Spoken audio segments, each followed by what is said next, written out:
so many areas where you will always have a shortfall in examining people. But anyhow, the improvements are there. The first course I took for about education was in Michigan in 1973, and I was surprised by the fact that how much I did not know, and whether there is a great role of statistics in trying to determine what I am doing. That has improved over the years. But today let me give you a story that a few weeks ago, the federal chairman of the Federal Public Service Commission came to me, and every year he presents a report to the president regarding the people who are applying for civil service, and he was telling me that the quality of education is poor generally, and the applicants who come in are not as well trained, something which I find very common in the medical brotherhood in Pakistan, where they're always complaining that the quality of basic medical education is poor. And you are the people who understand that and see that. And then I asked him, how do you examine? And he said that the way we examine, and he gave that we are very honest people. I said, I agree. I said, how do you take bias out of your examinations? He said, we are all unbiased. I said, it creeps in. Do you know that? There's a good book for those of you who are not totally committed to medical reading.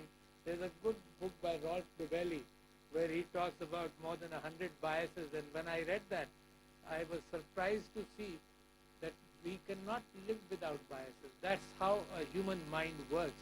It does not have a statistical technician sitting in the brain to give you. Your biases are your experiences, and how you with a little amount of data, you are able to try and make judgments in life. So therefore, I queried him that, do you have a viva? He said, we have a viva. And I said, does bias creep in? He said, no. So I took him to task, and I requested him that as you are only an examination body, you should be the tops. You should be one of the top institutions in the world, because you're only an examination body. Your expertise should be taking an examination without bias.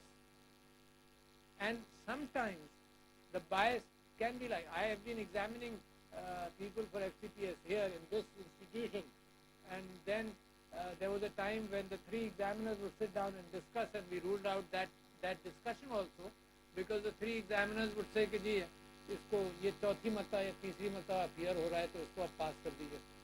So that should not be a condition to take somebody through because he has failed the last 3 times and he's been working very hard, and it has been 6 years since he's working on this issue. So therefore, what I am saying is that I take pride in the fact that College of Physicians and Surgeons of Pakistan is doing an excellent job, because I was a part of it, and therefore I know that you are continuously improving. Today, while I talk about the examination process, I am very concerned about the education process in Pakistan. And I am very concerned. One of the primary things we found out in FCPS education and the passing percentage of students who appeared was the fact that those who had passed would always raise the barrier as high as their own knowledge.